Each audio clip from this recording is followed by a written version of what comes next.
My whole adult life, I was defined by my absence of a traditional job, a husband, or a mortgage on a respectable suburban home.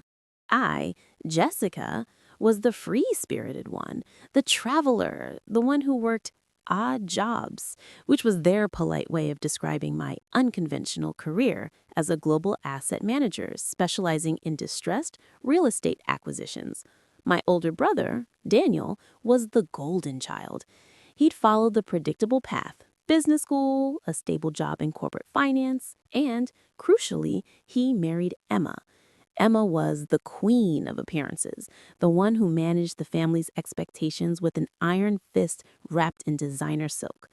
I was the financial black sheep, living in rented places, flying economy, and wearing clothes that, while maybe comfortable, weren't overtly branded. This constant underestimation was a dull ache, a background noise I learned to ignore, even as the scale of my success grew exponentially in private. I was building an empire in the shadows, one dilapidated apartment complex and one urgent phone call to my lawyer, Margaret, at a time. The first major insult came during a casual Sunday lunch at my parents' house. Daniel and Emma had just closed on a vacation condo, a small timeshare sort of place in Florida that they spoke about as if it were a beachfront villa. I was explaining, vaguely, that I was wrapping up a rather complex deal involving commercial properties in 3 different countries. My mother, Margaret, ever the diplomat of disappointment, cut me off while serving the potatoes. "Oh, Jessica, that sounds awfully complicated," she said, shaking her head. "I just hope you're saving up for retirement. A safe, reliable pension plan. Not everyone is cut out for stability, but we worry about you. At least Daniel and Emma have a solid asset to show for their hard work now." Emma smiled sweetly across the table, taking a dainty bite of chicken.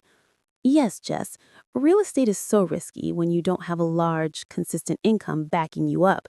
Daniel handles all our finances. It's much safer that way."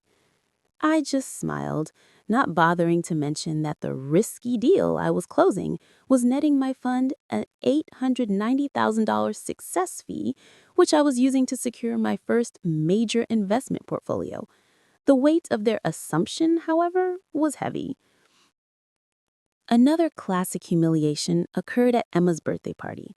She was showing off a new diamond tennis bracelet, a gift from Daniel, and she paused dramatically near me. I was wearing a simple black sheath toss, accessorized only with a vintage gold locket. "Jessica, darling," Emma said, loud enough for her gaggle of affluent friends to hear, "I know you're still doing those short-term rentals, that little side gig, but you look tired. You should really invest in a few key pieces. A woman your age needs jewelry that shows her worth. I mean, look at this. It's an investment. When will you settle down and get a real career that pays for something permanent?" The condescension was almost palpable, and it made me grit my teeth. I had recently invested $4.8 million into acquiring a large apartment complex in Chicago, and I had been up late negotiating the final terms. I wanted so badly to tell her that the value of my short-term rentals in the last quarter alone exceeded her diamond investment by a factor of 10, but I merely raised my glass and offered a toast, keeping my true life hidden. But what they didn't know was that the empire was not just stable, it was becoming explosive. The insults, however, weren't just about money. They were about my entire life choices. At a Thanksgiving gathering the year before, my cousin's wife Vanessa cornered me. "Still single?" she asked with wide, pitying eyes. "You're getting so busy with those jobs. I mean, who has time for a proper relationship when they're always traveling for work? At least Daniel and Emma have a lovely family and a solid foundation. A real future." She made my globetrotting career sound like a debilitating disease. I just nodded, sipping my sparkling water. Little did my family realize that those jobs were the very foundation of my secret wealth, giving me the freedom to travel, invest, and build a portfolio worth more than all of their combined assets. The tension began to escalate dramatically in the run-up to Daniel and Emma's 10th wedding anniversary. They were planning an incredibly lavish black tie dinner at an exclusive old money restaurant downtown, the kind of place where the wine list is bound in leather and the maitre d' remembers your parents. This event was, for Emma, the ultimate display of her status as the family matriarch and golden child. For me, it was destined to be a gauntlet of stacking humiliations. I chose my outfit carefully, a gorgeous understated velvet dress in a deep sapphire, no visible labels, simple accessories. It looked elegant, but not ostentatious, the kind of wealth that doesn't feel the need to shout. The moment I arrived, the stacking humiliations began. Margaret immediately criticized my attire. Jessica, you look nice, but why don't you ever wear brighter colors? You look like you're going to a work meeting. Emma is in a gorgeous cream gown. You should really try to lighten up and enjoy these things. Then Daniel, after a glass of expensive champagne, pulled me aside. Jess, I know your career is different, but if you ever need a little loan or maybe a financial advisor to manage your erratic income, let me know. I hate thinking of my little sister struggling. His pity was more insulting than Emma's snobbery. I just thanked him vaguely and moved away, the layers of judgment feeling heavy. Later that evening, while the appetizers were being served, I received a series of discreet text notifications. My primary lawyer, Margaret, a different Margaret from my mother, was sending final confirmations. The external validation was pouring in. The first text was a screenshot of a news alert. Investment group led by Jay Stone closes deal on $23 million commercial portfolio in Dubai. The second was a notification that a new asset, a charming small vineyard in Tuscany I had purchased as a personal indulgence, had cleared escrow. The third was a call that came right as the main course arrived, forcing me to excuse myself briefly.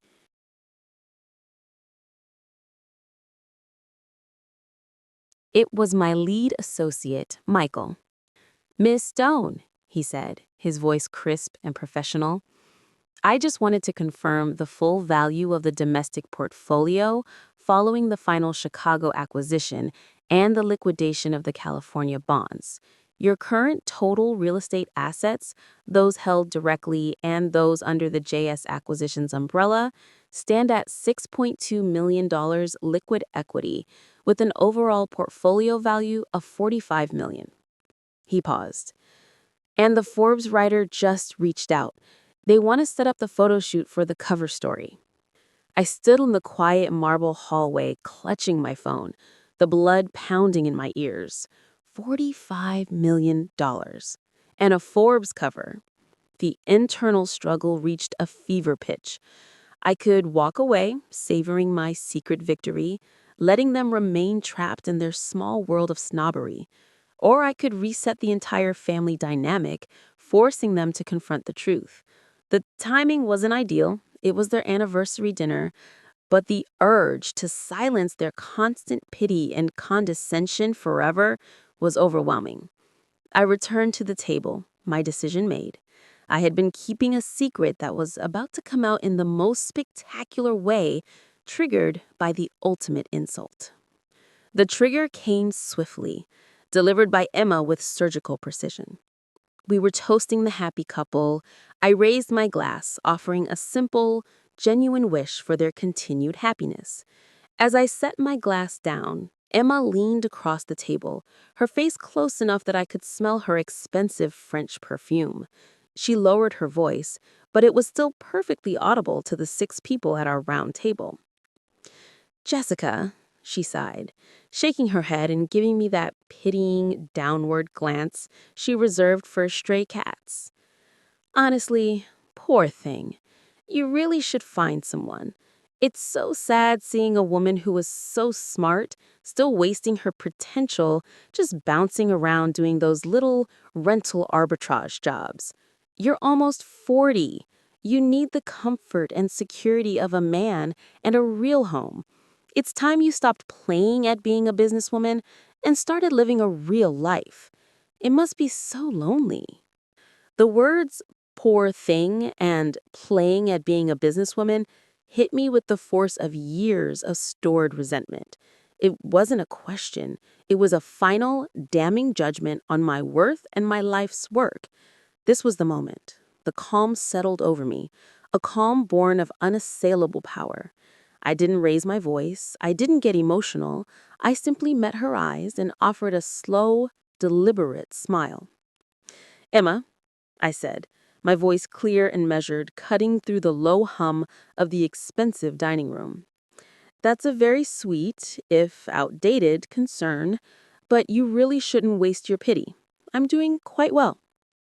I reached into the clutch purse I carried, a simple, unbranded leather piece, and pulled out a slender document. I placed it gently on the linen tablecloth, right next to her perfectly arranged bread plate, right next to the floral centerpiece. It was a summary document, prepared by my legal team for this very purpose. You see, my little rental arbitrage jobs, as you call them, are actually the operational arm of a diversified real estate acquisition fund. That erratic income Daniel worried about is quite consistent, actually.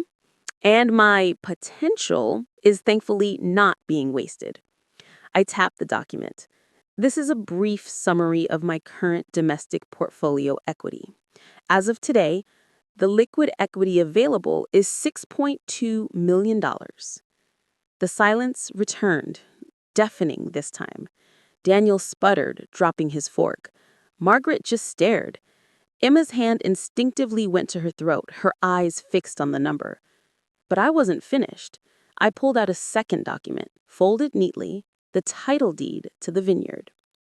And as for wasting potential and not having a real home, I added, my smile widening just a fraction, I closed last week on a new personal residence, which isn't a suburban box.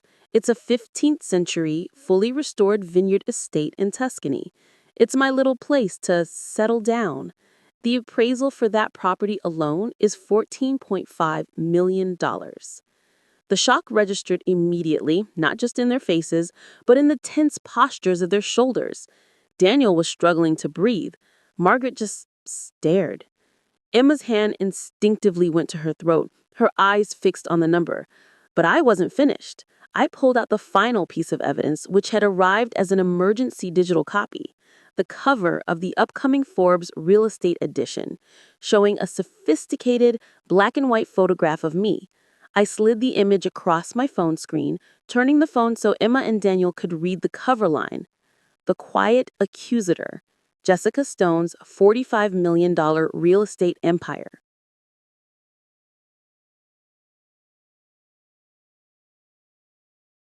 The staged reaction was instantaneous and spectacular. Disbelief gave way to utter horror. Emma's voice, when she finally found it, was a strained whisper. 45 million?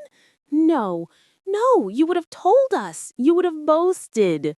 Why? I asked, raising an eyebrow slightly, my composure never wavering. So you could judge how I spent it? So Mom could worry about my risky investments, or so Daniel could offer me a small loan. I looked directly at Daniel, whose face was pale. I didn't need your validation, Daniel. I needed your silence, and your pity was simply the cost of my freedom to build in peace. Margaret, my mother, was the first to try to recover, her confusion quickly morphing into an aggressive, performative pride. Jessica! Oh, my brilliant daughter! Why did you keep this a secret from your mother? You should have told me. We could have celebrated. This is incredible. The panic was palpable in the room. Their entire established reality, the narrative of Daniel and Emma as the undisputed golden couple and me as the poor thing, had just been obliterated by a few figures and a magazine cover. The aftermath of that anniversary dinner was a symphony of chaos and clumsy attempts at damage control. The next morning, my phone was a relentless stream of calls and texts. Emma and Daniel were the most desperate. Emma, surprisingly, didn't lead with an apology. She led with a demand. Jessica, you have to make a public statement, she insisted, her voice tight and high-pitched. You humiliated us in front of David's partners. Everyone is talking. You need to clarify that your wealth is new or that it's all tied up in long-term assets. You can't just drop a number like 45 million at our anniversary dinner. It was our night. I took the call while having my morning espresso on my new terrace in Tuscany, a beautiful, sun-drenched spot overlooking the rolling hills. The purchase had been done discreetly, and they wouldn't know the exact location yet. Emma, I didn't humiliate you. You humiliated yourself by judging me so harshly. I corrected her, my tone warm, yet absolutely unyielding. My wealth is neither new nor tied up in long-term assets that prevent liquidity. The $6.2 million in liquid equity I mentioned is fully available. And no, I will not issue a statement to protect your ego.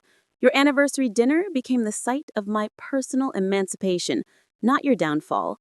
Your reaction was your choice. Daniel called next, adopting a faux professional tone. Jess, listen, I'm a financial advisor. I think you need to let me look at your books. $45 million is a massive portfolio.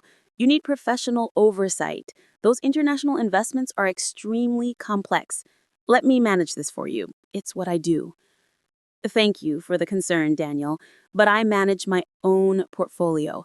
My real estate fund has generated consistent 20% year-over-year returns for the last 5 years, largely through the distressed assets I specialize in, and I employ an entire team of international lawyers and financial analysts, including my lead counsel, Margaret, who charges an hourly rate you couldn't afford for a week's consultation. I don't need my little brother's oversight for my $45 million empire. I hung up the phone gently, the click of the disconnect symbolizing the final boundary. Margaret, my mother, shifted immediately into the overly proud, opportunistic parent. She started telling anyone who would listen about my brilliant daughter, the CEO, emphasizing the Forbes cover and the Hamptons property she was now inventing for me. She tried to coordinate a family visit to my residence in Europe. I politely but firmly shut it down. Mom, the reason you didn't know about my success is because I deliberately kept my private life private. If you want a relationship with me now, it must be based on genuine respect for my choices, not a sudden conditional pride in my bank account. The pity party is over. The boundaries were set. I was no longer the poor thing.